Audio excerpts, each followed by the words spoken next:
Hola, ¿qué tal? Vamos a hablar de la conflictualidad, conflicto y guerra, la historia y la evolución de esta a través del tiempo, por mí, ¿no? Entonces, primero que todo, las fuentes de la información, que es bastante importante. Me basé sobre el trabajo de Cité Bolot, que es un profesor y formador en Historia y Geografía y trabajador con la Asociación Francesa de Víctimas del Terrorismo. Y al mismo tiempo, me basé sobre el libro de Historia y Geografía, Geopolítica y Ciencias Políticas, Calle Atier, y también agarré cierta información de las clases de mi profesor. Primero un sumario. Entonces vamos a ver la definición de guerra, conflicto y conflictualidad. Cómo diferenciarlas. ¿Por qué? Porque muchas veces podemos mezclar la una con la otra y lo que puede resultar en problemas, porque de hecho no son lo mismo, por más que pueda parecerlo, aunque no lo es. Entonces, eh, es importante distinguirlo. Luego veremos quién es Karl von Clausewitz, y su diferencia entre la guerra real y la guerra total. Y de ahí veremos la Primera Guerra Mundial, si acaso es esta la Primera Guerra total, la Segunda Guerra Mundial, si sobrepasa las definiciones, la Guerra Fría, un nuevo concepto a lo que conocemos como guerra, y luego el terrorismo y la guerra moderna, el peso que ésta tienen hoy en día. Primero, ¿qué es la guerra? La guerra viene del franco, guerra, que significaba batallas, ¿no? Y que reemplazaría con el tiempo la palabra bellum, que era la que más usaba antes, porque era derivada del latín. Claro que conforme va evolucionando la lengua, también van cambiando las palabras. Y también se ve en el caso de la guerra. La guerra, para Jean-Jacques Rousseau, está constituida por una relación entre cosas y no entre personas. La guerra es entonces una relación no entre hombres y hombres, sino entre Estado y Estados, según el contrato social. Eso es bastante importante porque nos da a entender que la guerra no nace de las comunidades o de los individuos antes de la creación del Estado, sino que la guerra se origina con el Estado. De hecho, también hay algunos que dicen que la guerra es creada por el Estado, pero también el Estado es creada por la guerra. Aunque bueno, eso lo veremos también un poco más adelante. Al fin y al cabo, la guerra entonces es una lucha entre grupos sociales, particularmente entre estados, y considerada como un fenómeno histórico y social. ¿Qué es un conflicto entonces? Un conflicto es el antagonismo debido a diferentes causas: presencia de fuerzas opuestas, intimidad, importancia de los afectos, desacuerdo y rivalidad. Ahora, ¿cómo definimos aquello? Pues el conflicto viene de conflictus, de... creo que pueden ver el mensaje, si está un poco raro. Ya que viene del latín conflictus, que significa con o un conjunto, y fligere, que es como un golpe. Entonces es una contestación que puede llegar al enfrentamiento físico entre dos y varias personas. Entonces, ¿en qué se diferencia el conflicto y la guerra? Bueno, toda guerra es un conflicto, pero no todo conflicto es una guerra. Puede haber una tensión que desemboca en violencia, pero donde no hay una guerra total entre un estado y un grupo, donde no hay un conflicto directo, donde nos estamos matando en una forma total, donde los recursos están destinados a la muerte. Entonces hay una gran diferencia. El conflicto es más bien un enfrentamiento. Una guerra sobrepasa el enfrentamiento y llega ya a otras cuestiones que veremos más adelante. Por último, ¿qué es una conflictualidad? A mí me gusta llamarlo el purgatorio. ¿Por qué es el purgatorio? ¿Por qué? Porque de la misma forma que entre el infierno y el cielo hay un intermediario, el purgatorio, entre el conflicto y la paz está la conflictualidad. Es un estado de tensión muy fuerte entre un conflicto y la paz. Por ejemplo, lo que ocurrió el año pasado en Colombia. El año pasado en Colombia hay gigantescas manifestaciones. Vemos que puede desenvolverse en cualquier momento en una guerra civil que pudo haber recaído en eso, pero al final no ocurrió eso, se quedó como una conflictualidad entre el Estado y los ciudadanos. Entonces, un conflicto es multicausal.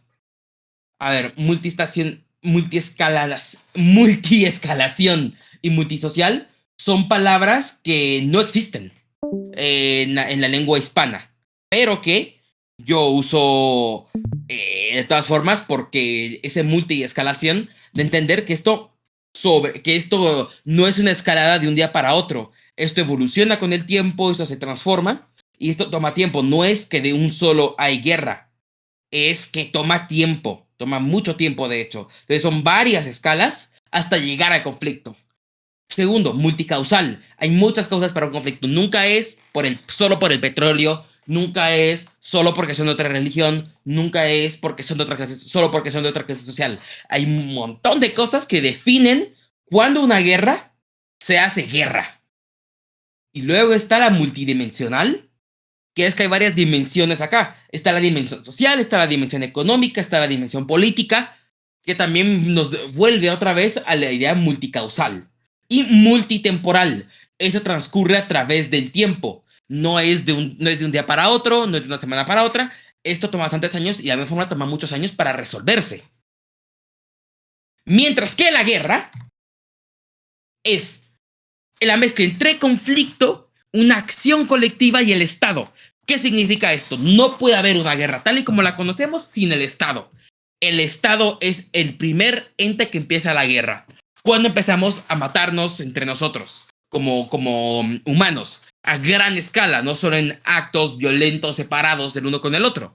Cuando empezamos a ser sedentarios y deseamos, ya sea la tierra del otro, u odiamos al otro, o tenemos ciertas ideas contra el otro, lo que nos lleva a querer exterminarlo, ganarle, imponerle algo, y allí empieza la guerra. Empieza cuando hay un ejército que es dirigido por el Estado, ya sea este a través de una democracia directa o de lo que sea, lo que conlleva a que haya ya un conflicto total. De ahí está la acción colectiva.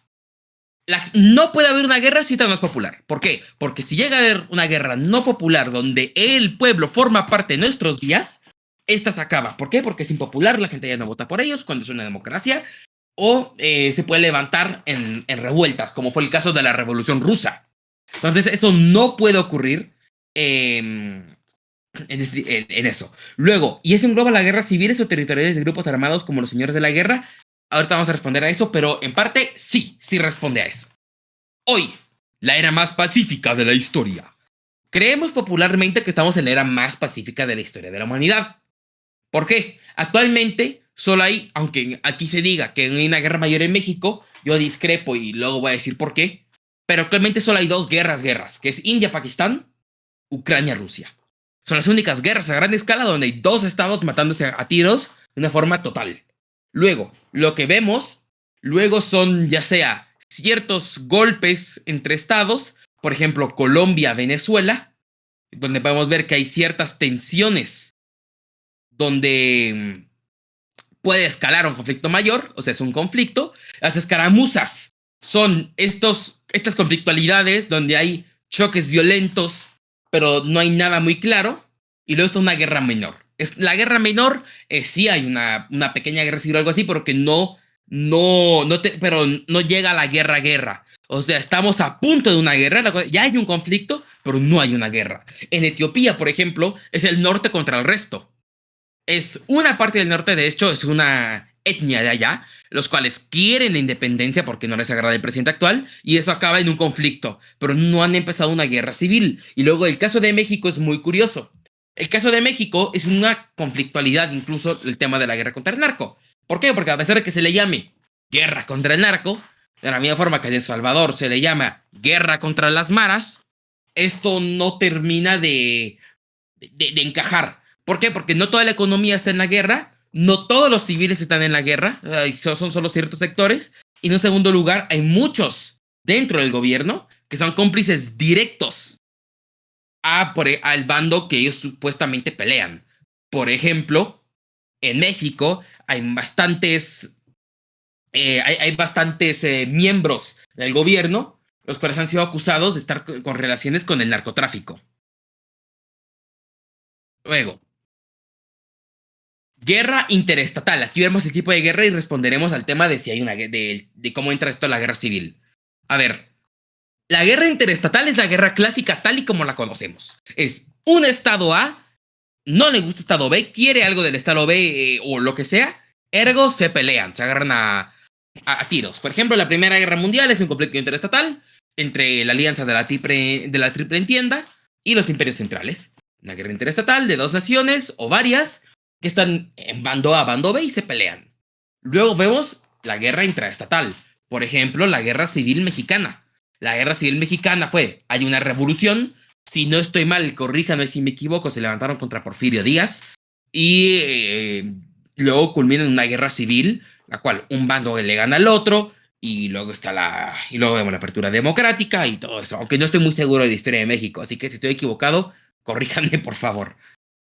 Y luego está el conflicto asimétrico. El conflicto asimétrico ya no es cuando peleamos contra un bando, sino cuando están contra una organización o contra una ideología.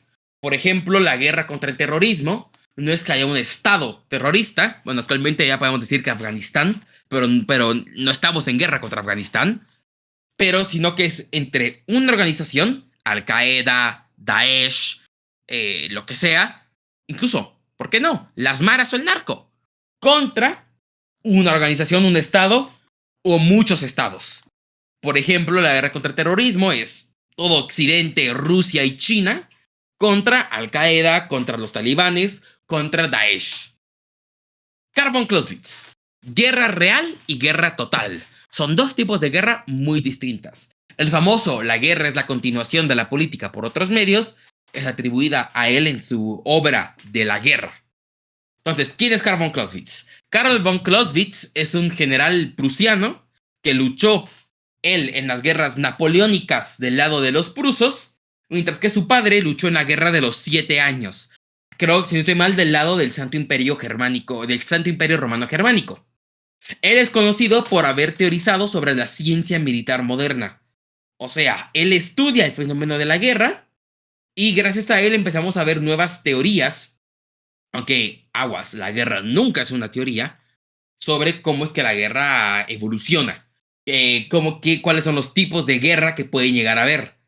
Él, en la guerra napoleónica, se interesa fuertemente en Napoleón Bonaparte. Por eso lo veremos más adelante. Primero, que la guerra es un acto completamente irracional. No hay nada racional en la guerra. ¿Por qué? ¿Qué es lo primero que se nos dice la racionalidad? Es el vivir bien y sobre todo el sobrevivir. ¿Por qué? Porque si no sabemos que después de la muerte tratamos de vivir lo mejor posible, ¿no? Pero ¿qué vemos con la guerra? La guerra no solo es irse a matar, sino que está bien visto irse a matar entre ellos. No solo está bien visto, está celebrado. Hay medallas de honor por los generales como Erich von Falkenhayn, aunque él perdió más tarde, o contra Philippe Pétain, cual luego se convertiría en el malo de la historia, pero en la Primera Guerra Mundial sería el héroe de Verdún.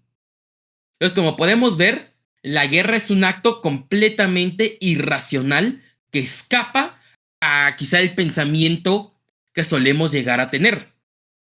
Y esto es muy importante para entender por qué la guerra también es tan odiada, por qué muchas veces escapa la guerra, por qué en muchas ocasiones negamos a querer entrar en guerra. Por ejemplo, cuando Estados Unidos no declara guerra directa a Rusia actualmente, por más que a parecer tiene ganas, porque sabe que no sería popular, porque nadie quiere entrar en una guerra, por lo menos nadie que la va a luchar. Entonces ya va más allá de un enfrentamiento, es una violencia total, sobre todo en nuestros días. Y, no sé, y además la guerra implica la reivindicación de uno sobre el otro. Es yo te domino a ti, lo cual también es muy importante para entender este fenómeno. La guerra, ¿por qué ocurre? Hay instintos violentos que muchos antropólogos, muchos sociólogos le quieren atribuir a la guerra. Yo no estoy de acuerdo. Un instinto violento te enoja a Pepito, ergo le pegas a Pepito o lo matas. Por ejemplo, hemos visto antropólogos, arqueólogos, etcétera, cuando han desenterrado cuerpos, han visto que algunos casos ahí por allá han muerto por motivos de violencia. Yo me enojé contra ti, agarré un martillo y ¡pa! Te mueres. Ahora, la guerra va más allá de eso. Creo que cualquiera hoy en día puede afirmar que la guerra va mucho más allá de eso. Y ya no es tan sencillo como ir y estoy enojado y te pego. Esto ya es un conflicto directo donde estamos exterminándonos los unos a los otros. Luego, nacionalismos. Se usa mucho la excusa nacionalista para justificar una guerra. Toda la Primera Guerra Mundial la podemos entender a través de nacionalismos. ¿Qué es lo que pasa? Francia desea Alsace-Lorena. Austria-Hungría e Italia desean ciertas partes, creo que de los Balcanes. Rusia apoya a Serbia. Serbia es enojada con Austria-Hungría. Entonces son puro vanagloriar a tu propio país y a tu propia nación, lo que te lleva a odiar al país vecino, lo que te lleva a querer matarlo. Y luego está el vanagloriar, no la muerte, vanagloriar el matar, que no es lo mismo. No estamos vanagloriando nuestra muerte, estamos vanagloriando la muerte del otro. O sea, estamos fomentando y celebrando el asesinato. Y ese es el, por así decirlo, el porqué de la guerra o el cómo funciona la guerra. La guerra real. La guerra es un acto de violencia que intenta obligar al enemigo a someterse a nuestra voluntad, según von Clausewitz en De la Guerra. O sea, la guerra no es más que política por otros medios. Yo tengo cierta idea, mando a mis embajadores a discutir, no logramos nada, entonces, ¿sabes qué? Matémonos. Vamos a mandar a nuestros ejércitos y que ellos se maten entre ellos, y una vez yo haya ahorcado lo suficiente sobre mi enemigo, él eventualmente va a ceder, y eso va a provocar, pues que bueno, hemos ganado, ¿no? Esta es la guerra real. La guerra real es un tipo de guerra que se ve limitada por distintos factores, ya sea tecnológicos, ya sea sociales o ya sea políticos. O sea, es la guerra limitada. Por ejemplo, la guerra de los 7 años es el ejemplo que usa Karl von Clausewitz para definir la guerra real. No es una guerra total, no es una guerra en su estado puro, como él definiría, siendo él un total belicista. La guerra total del otro lado, él dice, cuanto más importante y de mayor entidad sean los motivos de la guerra, cuanto más afectan a los intereses vitales de los pueblos, con mayor empeño se tratará de derribar al adversario. Entonces tienden a confundir su objetivo guerrero y fin político, y la guerra parece menos política y más puramente guerrera. Es en un punto donde ya no importa realmente el motivo, eventualmente, sino que ya es una guerra donde usamos todos los medios posibles para acabar con el enemigo, para exterminar al enemigo. O sea, ya es una guerra total porque estamos usando todos los recursos posibles, sea económicos, políticos, servicio militar obligatorio, cualquier medio posible es usado para ir y matar en las trincheras, en los campos, en donde sea. Ya no es solo imponer tu voluntad. ¿Por qué? Porque esto ya sobrepasa ciertas ideas políticas. Las guerras napoleónicas. ¿Es una guerra real o es una guerra total? Primero, contexto. No podemos desenchufar o no podemos separar las guerras napoleónicas con la Revolución Francesa. ¿Por qué? Porque las guerras napoleónicas son una continuación de la Revolución Francesa. O sea, ¿qué es lo que pasa? ¿O por qué Napoleón llega al poder? ¿Por qué empieza toda esta guerra? Decapitan a Luis XVI. Europa entera le declara la guerra a Francia para evitar que la revolución y la república se expanda a todos lados, y eso provoca un caos total. Eso provoca un gran conflicto interestatal entre varias naciones y una sola nación para querer derribarla. Pero ¿qué es lo que pasa? Que Francia no solo sufría de una guerra interestatal entre varias naciones, también sufría una guerra intraestatal. En la Vendée y en otras zonas del país habían lugares monarquistas o muy religiosos que se oponían a la revolución. Entonces había un gran conflicto y nadie estaba para poner el orden. En 1799, Napoleón Bonaparte, de origen de Córcega, toma el poder en un golpe de estado. En 1805 se corona emperador y así empieza el primer imperio francés. Que va a ser la república confiada a un solo hombre. Eso es lo que solemos creer. O eso es lo que muchos dicen. De hecho es falso. Es la eliminación de la república para volver a un sistema mezclado entre el nuevo y el antiguo. Siendo el nuevo la república y el antiguo la monarquía. Volvemos con el emperador, volvemos con todo esto. Pero a la vez hay ciertos logros revolucionarios que se quedan. Por ejemplo, el Código Civil. O por ejemplo el supuesto derecho al voto. Que luego veremos que eso es falso. Entonces, ¿por qué esta es la primera vez donde se empieza a ver la guerra total? Aguas, no es la guerra total. ¿Por qué no es la guerra total? Porque no hay los medios tecnológicos para llegar a esta guerra. Pero empezamos a ver ciertos indicios de una guerra total. ¿En qué es una guerra total? Napoleón, dice von Clausewitz, inaugura una forma absoluta de guerra en toda su energía abrumadora, sin perder un instante hasta el aniquilamiento del enemigo. O sea, Napoleón toma el poder y podemos ver que se busca expandir por toda Europa su ideología y su forma y su imperio. Entonces empezamos a colonizar países de Europa, Italia, Prusia, Bélgica. ¿Y qué hacen? Servicio militar obligatorio. Todos los invadidos tienen que ir a la guerra y todos los franceses, hombres mayores de edad, tienen que ir a la guerra porque es su deber revolucionario. Entonces tienes un pueblo asustado, o por lo menos que en el inicio estaba asustado, porque se le estaba cayendo los logros que los tomó casi 10 años lograr, estaban cayendo a pedazos por la invasión de otros países a Francia. Entonces tienes un pueblo encendido, con ganas de conflicto bélico, tienes el 80% de tu gasto público dirigido completamente a la guerra, el 80% del gasto público bajo el gobierno de Napoleón iba dirigido a las guerras napoleónicas. Y sí, uno de los más grandes estrategas de la historia, muy bien aclarado, Osito, tienes mucha razón. Luego, podemos ver que todos los grandes mentes, los científicos, los juristas, los militares, todos, están por un solo motivo, y es seguir luchando. Por 23 años, Europa estará en guerra continua. Es una guerra que casi roza lo total, de no ser porque todavía hay limitaciones tecnológicas que no nos lo permiten. Por ejemplo, y aquí está el primer ejemplo de los indicios de guerra absoluta, que es de pueblos a soldados. Según el conde de Guibert, cuando las naciones mismas tomen parte en la guerra, todo cambiará. Los habitantes de un país convirtiéndose en soldados serán tratados como enemigos. El miedo de tenerlos en tu contra, la preocupación de dejarlos atrás, los destruirán. O sea, ¿qué pasaba antes? En la guerra de los 30 años, en la guerra de los 7 años, en la guerra de 100 años. Primero, que no era una guerra continua. Por un año habían 2-3 batallas, luego había pausa de 10 años, luego había 2-3 batallas. No era una guerra, no como hoy en día la conocemos. Y en segundo lugar, no la luchaba el pueblo. ¿Por qué? Porque en una dictadura o en un reinado absoluto, tú le das armas a la gente te va a matar. ¿Por qué? Porque no se sienten representados por su rey.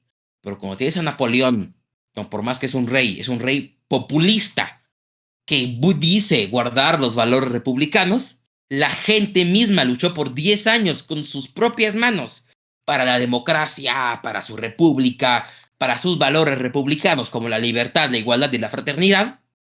Llega Napoleón, la gente quiere luchar, usan a la gente como arma. El pueblo se vuelve soldado. Es la militarización de la gente. Ahora, esto en la historia de la humanidad jamás había sido visto. Jamás habíamos visto a la gente volverse soldados, al pueblo, al campesino, que araba la tierra, que cultivaba papas o que cultivaba trigo, perdón, de la nada tiene que ir a la guerra. Agarra un fusil y se va. Eso jamás había sido visto hasta nuestros días. Sí, Guibert, si no estoy mal, sí era visto de la Revolución Francesa, pero no estoy seguro, cito. ¿Y en qué no? Esa guerra tenía límites políticos, tecnológicos y que no es exterminante. No buscábamos exterminar al enemigo. Sí, la Corea del Norte de Europa, exactamente. ¿Qué es lo que vemos? Cuando llega el Congreso de Viena y Europa es dividida, Francia no es exterminada. La Europa postnapoleónica no es como que agarramos y todo esto se anexa a Suiza, a las regiones italianas o a Alemania o Reino Unido. No. Guardamos el reino francés, ponemos un rey en París, y siga habiendo un reinado normal. No hemos exterminado al enemigo. Volvemos a lo que se conoce como el orden westfaliano. Pero eso lo practicaremos, el orden westfaliano y la paz será tema de otra presentación, porque esto ya quedó larguísimo. Luego, somos un salto de años. La Primera Guerra Mundial. ¿Es acaso esta la Primera Guerra total? Spoiler, sí. Es la Primera Guerra total. Ahora, total en lo militar. Empezamos por ahí. En lo militar vemos que toda la gente tiene que ir a la guerra. Ya sea por reclutación, donde se usa presión social para lograrlo, ya sea a través de reclutamiento obligatorio, ya sea por X o Y motivo, todo el pueblo está obligado a ir a la guerra a luchar. Luego, es militar en los temas militares también, porque vemos una cantidad de muerte inhumana que jamás había visto y la estrategia militar cambia por completo. Ahora ya no es vamos a presionar al adversario hasta que acepte. Ahora es vamos a desangrarlo, como diría Erich von Falkenhayn. La guerra de trincheras, meter a un montón de gente a que se le gasten todos los recursos hasta la muerte, es algo nunca antes visto en una guerra antes. Sí, además hasta de ir te mataba. ¿Por qué? Por las nuevas armas militares. El gas, los nuevos aviones, el usar motocicletas para el transporte y con una metralleta a la par. Todas esas armas, las granadas, todo eso jamás había sido visto antes. Luego, es total en lo económico. Los hombres están luchando. Entonces, ¿qué hacen? Las mujeres las mandan a hacer armas. Las mandan a las fábricas junto a los niños y a los ancianos. Y les toca ir a hacer armas. Les toca ir a hacer raciones de comida para los soldados. Les toca ir a hacer transporte para beneficiar a los soldados. Les toca hacer mil y un cosas. Toda la economía, por primera vez en la historia, jamás había visto que estuviese tan focalizada en la guerra. Todavía con Napoleón, las pocas industrias que habían, porque todavía no había llegado a la revolución industrial, pero las pocas que habían, seguían siendo lo que sean. Y habían muy pocas industrias completamente militares. Esta es la primera vez que lo que ayer fue una industria para hacer platos, mañana va a ser una industria para hacer bombas. Eso jamás se había visto antes. Y luego a través del dinero. ¿Qué es lo que hacen? No hay como financiar la guerra, creemos moneda. Imprimir, imprimir, imprimir. Empezamos a ver casos de inflación muy fuertes debido a esto. Empezamos a ver que el Estado proporciona todos los medios. Empezamos a ver por primera vez en la historia una economía planificada tal y como hoy la conocemos. Es total en lo nacional. Era puro nacionalismo, donde odiábamos al país vecino. Francia odiaba a Alemania por quitarle Alsace-Lorena. Rusia se odiaba con Alemania porque tenían territorios ahí que estaban peleados como con los bálticos. Italia, bueno, los reinos italianos ya unidos, ya siendo un solo pueblo, odiaba a Austria-Hungría, pero también odiaba un poco a otros territorios. Por ejemplo, los franceses nos odiamos completamente, pero sí deseaban territorios, como la ciudad de Niza, que durante la época de Napoleón III fue anexado. Y también querían los Balcanes. Entonces había un gran conflicto de nacionalismo que se vuelve total. Queremos realmente exterminar al adversario. Y también, pero, ¿en qué no es total? En una sola cosa. Sigue siendo político. Vámonos un par de diaporamas atrás. ¿Qué dijo von Clausewitz? Hasta el aniquilamiento del enemigo, pero también mencionó en un momento el deseo de exterminar por completo al enemigo y también que sobrepasaba lo político. O sea, ya no era una guerra política, era guerra por guerra. Esto no ocurrió en la Primera Guerra Mundial. Seguía siendo una guerra política. Georges Clemenceau seguía liderando Francia, Woodrow Wilson seguía liderando Estados Unidos, Alemania seguía siendo liderada por su líder de la época, que no lo conozco, pero sí es un poco exterminante, aunque no al 100%. ¿Por qué? Por el Tratado de Versalles. Este que rompe con el orden westfaliano. Vamos a eliminar culturalmente a Alemania. ¿En qué culturalmente? Históricamente Alemania fue un territorio que era un imperio, ¿no? Entonces era un imperio, tenían su rey y todo eso. Ahora no, ahora vas a ser república.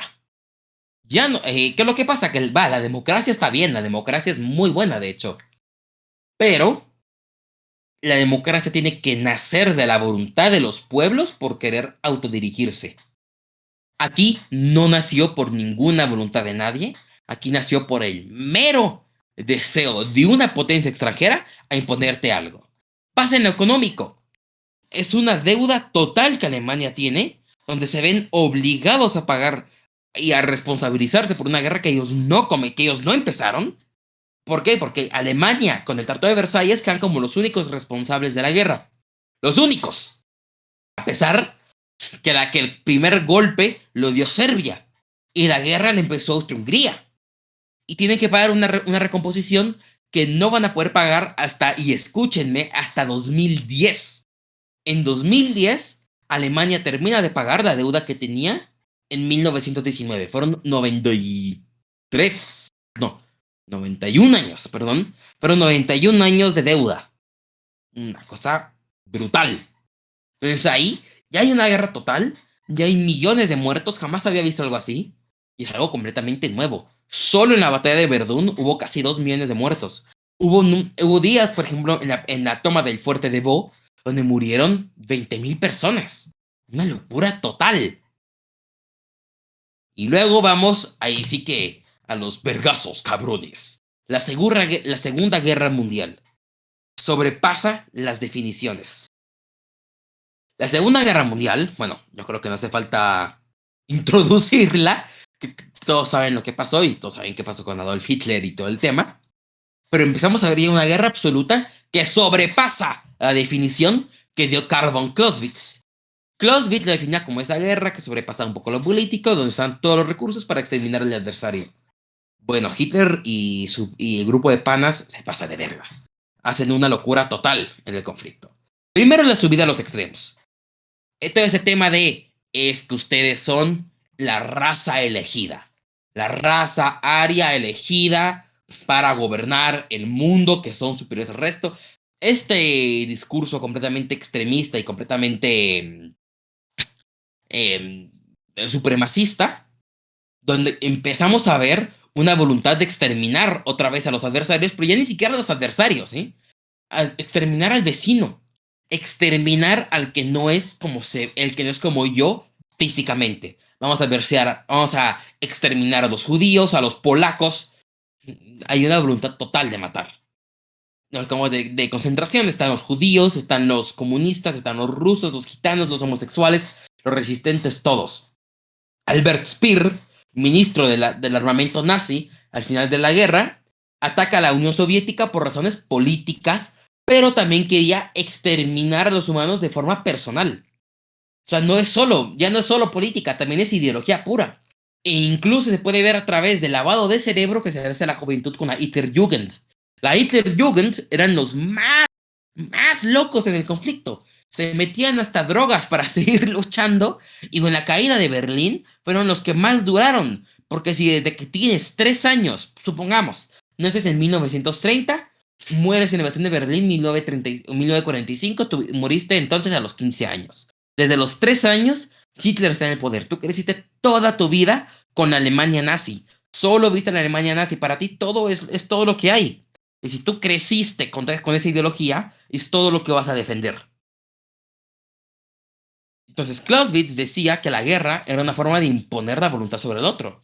Pero la Segunda Guerra Mundial ya no es imponer tu voluntad con el otro, ya es aniquilar al otro, es exterminar al otro y es matar al otro. Aquí es completamente ideológico.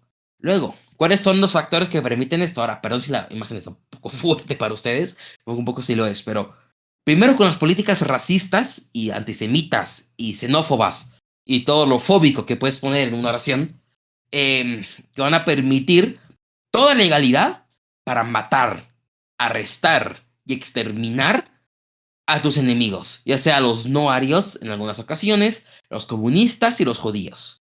De la parte de los aliados de Hitler, Italia nazi o Italia de Mussolini, perdón, o la Japón imperial, tenía una voluntad de ganar la guerra, empezando con una economía de guerra que no tenía límites. Si de por sí usar fábricas para la Primera Guerra Mundial ya estaba feo, aquí se va a poner hasta peor, porque no solo van a ser fábricas, va a ser absolutamente todo se va a usar para la guerra. Incluso durante la invasión de Berlín, por ejemplo, niños de 11, 12 años tendrán que ir con un arma a defender su patria. Toda la producción en Alemania estaba focalizada en la guerra, toda.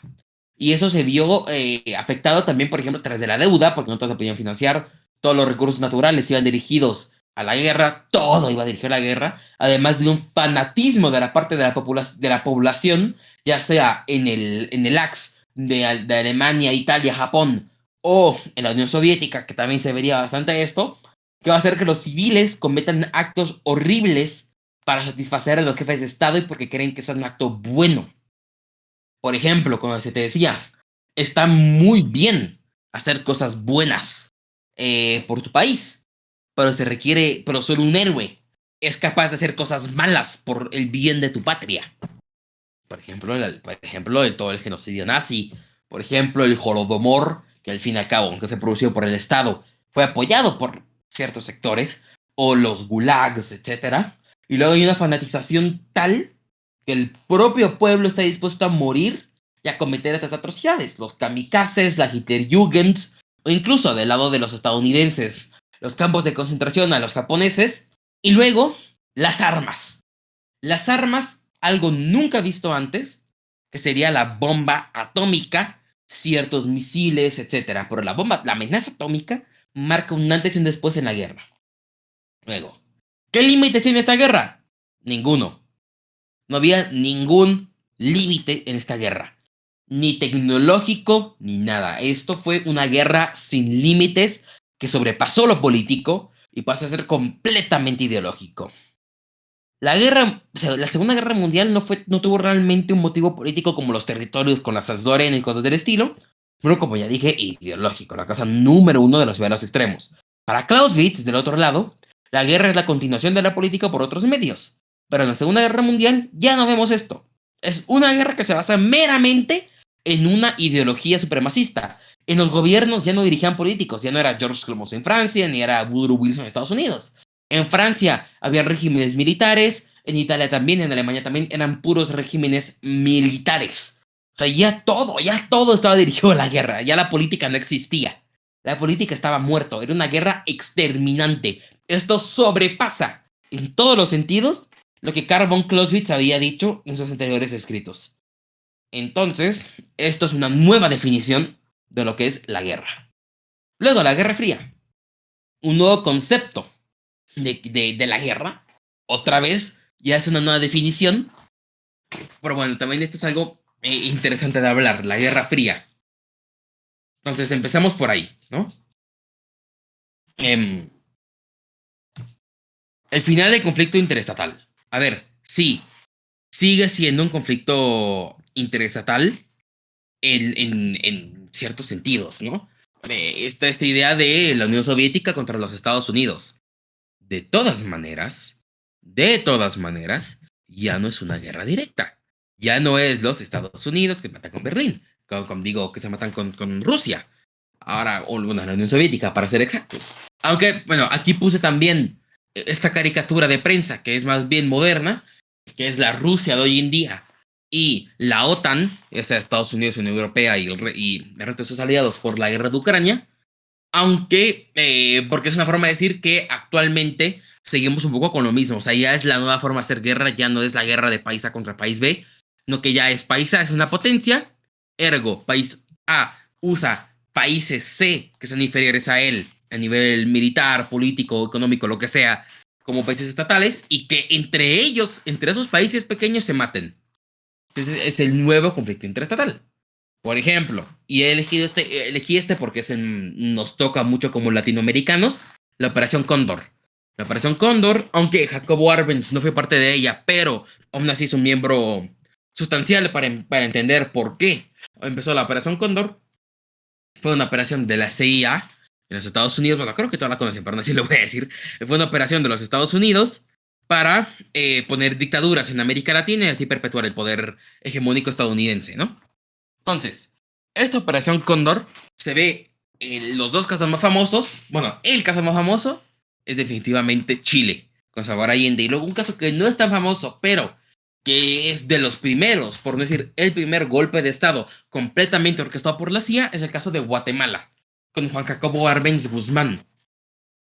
Juan Jacobo Arbenz Guzmán hace una reforma agraria y otros proyectos durante la apertura democrática de Guatemala y busca darle ciertas tierras a los campesinos que son financiadas por el Estado, mientras que se les expropia las tierras no utilizadas por la United Fruit Company y así se las da al pueblo. ¿Qué pasa en respuesta? Estados Unidos, junto a Honduras, sí, las dictaduras de Honduras y de otros países de América Central, orquestan Operación PB Success, financiada también por el gobierno de Eisenhower, donde se mete una guerrilla a Guatemala bombardean la capital y otras zonas del país y junto a aviones amenazan al gobierno guatemalteco, lo que obliga a Juan Jacobo Arbenz a dimitir del poder y culmina con una guerra civil que va a durar 36 años en el territorio.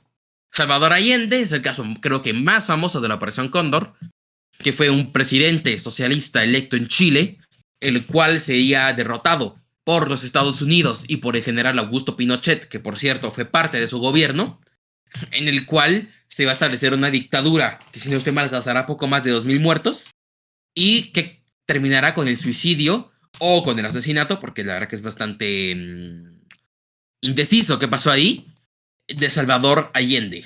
Entonces, la Operación Cóndor en América Latina, Arbenz no se va a suicidar, pero eventualmente, o bueno, no en el momento, pero morirá más tarde. Y se impondrán dictaduras en toda América Latina. Creo que cada país puede hablar de la suya, con la excepción de México, que es más una dictadura partidista, más que una dictadura de personas, pero donde se verá un golpe total por la parte de los Estados Unidos. Y sí, grande. De intervenciones directas también habrían. No solo es Operación Cóndor donde financiamos a guerrillas extranjeras. También hay intervenciones directas donde un país se mete, o sea, la Unión Soviética o los Estados Unidos se mete contra otro. La guerra de Vietnam, en el caso de los Estados Unidos, creo que es el caso más famoso, pero también con la Unión Soviética tiene un caso muy particular, que es la revolución, creo que es de Hungría. Creo que es la revolución húngara, si no me equivoco, en donde va a provocar que la Unión Soviética se meta al territorio e intervenga directamente cuando Hungría, de hecho, quería salirse de la Unión Soviética y de toda esa maquinaria con la que ellos estaban en contra. Al final gana la República Popular de Hungría. Bueno, no gana, perdón, me equivoqué. Al final gana los soviéticos y derrotan a los revolucionarios. Lo siento, me equivoqué por completo. Y sigue siendo una dictadura manejada como una república satélite de la Unión Soviética. Y luego están las guerras donde se apoya de forma indirecta, las invasiones indirectas. O sea, por ejemplo, la Revolución Cubana. Que es y hecho todo lo que todo lo que rodea, por ejemplo, que estoy Fidel Castro. Entonces podemos ver que Fidel Castro, su revolución, no fue financiada por la Unión Soviética. De hecho, es más, creo que sí fue financiada por la CIA, si no estoy mal. Eso es un rumor, porque no sabían si él era comunista o no, como un dato curioso. Pero la Revolución Cubana no es una invasión directa de un país hacia otro, sino que es una guerrilla, la cual va a luchar contra un gobierno y luego así desestabilizar la zona. En este caso, acaba con la victoria de Fidel Castro. Y el Fidel Castro, aunque al inicio decía no ser comunista, al final se declara como uno y se une al bando soviético. Nunca habría una guerra directa entre Estados Unidos y Cuba, pero dentro de Cuba hay un caso muy similar, muy particular, que es el de Bahía de Cochinos. Bahía de Cochinos, a diferencia de lo que mucha gente cree, no es Estados Unidos que manda sus soldados a Cuba. Es Estados Unidos le da armas y dinero a cubanos que acaban de huir, los manda a luchar allá, y luego, una vez perdieron, se sacó en las manos y se van. Entonces es la nueva forma de guerras, de la Guerra Fría, que establece. Ya no son conflictos interestatales, sino guerras intraestatales y conflictos asimétricos, que vamos a definir más tarde. Y un nuevo orden mundial. La Unión Soviética cae. Reagan, el presidente neoliberal de los Estados Unidos, queda en el poder. Y bueno, todos sabemos qué es lo que pasó. En ese territorio se establece un nuevo orden mundial donde ya no era un mundo bipolar, que es Unión Soviética, Bloque del Este, Pacto de Varsovia, y los Estados Unidos, la OTAN, del otro lado, que es el bloque occidental. Ahora hay un mundo unipolar donde el único que gobierna son los Estados Unidos, porque acaban de echarse a su mayor rival. Entonces ya no hay una igualdad entre los dos grandes, sino que hay un solo país que gobierna el mundo y ya no hay una jerarquía de intereses entre los grandes y sus aliados, por ejemplo, a través del canal de Suez, a través del canal de Panamá, bla, bla, bla. Sino que ahora, otra vez, solo hay un Estado que también no solo gobierna a través de militar o políticamente, gobierna a través de los medios. Fox News, CNN, la banalización de la televisión, todo el mundo puede tener una en su casa. Las noticias están completamente dirigidas por una sola potencia, los Estados Unidos. Es lo que se conoce como la Pax Romana. Digo la Pax Americana, perdón. La Pax Americana es como la versión moderna de la Pax Romana, que serían 10 años de paz, por así decirlo, total, donde el país gobernante del mundo sería Estados Unidos, que controlaría todo el mundo. Por esa década también se dan, para concluir la Guerra Fría, se dan tratados de paz. Guatemala 1996, Timor Oriental se independiza, y vemos otras acciones, las cuales también van a ser apoyadas por la Organización de las Naciones Unidas. Y por supuesto que Pepsi y su Armada Marina, que como dato interesante, querían conversar con Pepsi en la Unión Soviética, pero gracias por el datocito, porque tienes mucha razón, es muy interesante este caso, que Pepsi entonces le ofrece las Pepsi, sus bebidas, a través de armas muy fuertes de la Unión Soviética, y la Unión Soviética cede, ¿no? Muy interesante como caso. Se puede ver la derrota soviética, por ejemplo, a través de la televisión. Otra vez, potencia de medios de comunicación. ¿Cuál es el ejemplo perfecto? Pizza Hut. No puse aquí el comercial, pero vale mucho la pena decirlo. El famoso, y yo creo que un poco infame, comercial de Pizza Hut, donde está Gorbachev y pacifica a todo el mundo porque todo el mundo puede comer pizzas estadounidenses. Es un claro indicio de cómo incluso la que era la potencia número 1 del mundo junto a los Estados Unidos cede a la publicidad, cede a las telecomunicaciones, ceden ante la nueva potencia del mundo. Es un nuevo orden mundial, el cual no va a durar mucho. ¿Por qué? Porque después de la Unión Soviética empezaremos a ver lo que es un mundo desigual y un mundo multipolar, y ya no solo un mundo unipolar. Terrorismo y guerras modernas. Ok. El terrorismo es los terroristas son esas organizaciones que están listas para establecer ciertas ideas a través de poner terror. O sea, ¿cómo voy yo a establecer mi ideología? Ya sea la ley Sharia o lo que sea. Voy a hacer un atentado, voy a matar a mucha gente y voy a decir, si no se someten a mis ideas, vamos a matarlos a todos. Esos son los casos de las guerras asimétricas. Entonces, ¿qué es un conflicto asimétrico? Un conflicto asimétrico es un conflicto, una guerra, que ya no se lleva entre un estado y otro, o contra un estado y el pueblo, o algo así, sino que es un estado o varios estados contra una o varias organizaciones, contra uno o varios grupos regidos por la ideología que los lleva a cometer ciertos actos. Al-Qaeda, Daesh, entre otros. Esto se puede ver a través del famoso atentado del 11 de septiembre, que es una forma, perdón, recomenzé el PowerPoint por error, pero que define la Pax Americana. De hecho, la Pax Americana dura 10 años exactos, desde la caída del muro de Berlín hasta la llegada del atentado del 11 de septiembre, que es una forma muy simbólica de acabar con el mundo hegemónico de los Estados Unidos, sino que ya es un mundo multipolar y donde los Estados Unidos puede ser víctima de ataques tan gruesos como la destrucción de tus dos edificios económicos más importantes, o sea, los edificios económicos más importantes del país más importante a nivel económico. Es algo que cambia por completo la forma de concebir el mundo moderno. Luego, las guerras comerciales. El famoso caso Trump-China, ¿no? Trump imponiendo sanciones a Huawei, lo que conlleva que Huawei ya no se pueda desarrollar como antes, lo que provoca que hay una guerra comercial, porque Estados Unidos quiere volverse un país exportador cuando era un país importador, y China quiere seguir siendo la potencia exportadora del mundo. Entonces empezamos a ver nuevos tipos de conflictos donde vemos que hay un cambio total en cómo conseguimos la guerra. Ya no vamos a matarnos entre nosotros, eso ya es inadecuado. Ahora, o vamos a mandar a nuestros súbditos a que entre ellos se maten, ya no solo de un estado a un pueblo, sino que de un estado a otro estado, sino que además va a ser a través de la economía. Ah, no me caes bien, te sanciono.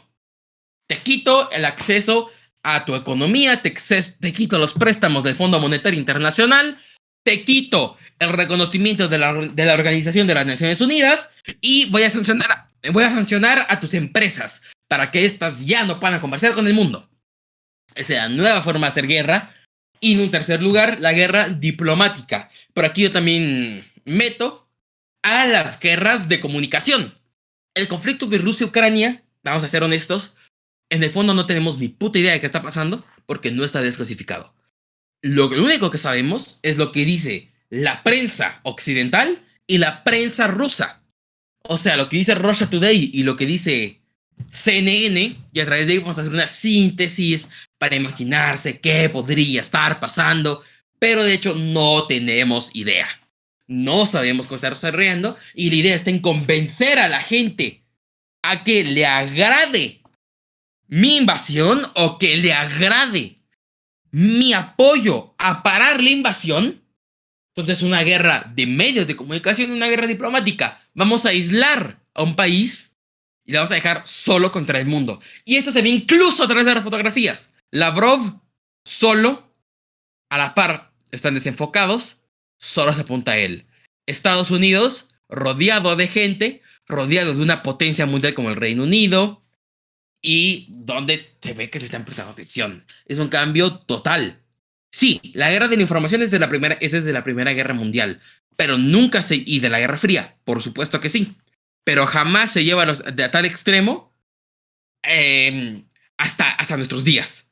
O sea, sí había una guerra así antes, pero ¿qué es lo que pasa? Que en la Unión Soviética, las noticias de la Unión Soviética no se veían en los Estados Unidos. Yo, ciudadano moscovita, no veía CNN porque no sabía qué pasaba ahí. Y yo, ciudadano gringo, yo no veía Russia Today o la prensa que había en la URSS. ¿Por qué? Porque no teníamos acceso a esa prensa. Hoy en día, con el internet y con la modernización, ya tenemos acceso total a todo eso y ya hay una guerra para ver quién jala más público. Claro, ya había antes, pero no a estos niveles. Sí, URSS Today, muy bien dicho. Y muy bien. Si les gustó, luego podemos hablar de la paz y cómo esta se establece y cómo hay paces negativas, paces positivas, el orden Westphal, etcétera, etcétera. Pero eso será contenido para otro día. Muchas gracias a los que se metieron. Estoy muy honrado de este espacio y se los agradezco muy profundamente. Muchas gracias a todos. Muy bien. Bravo.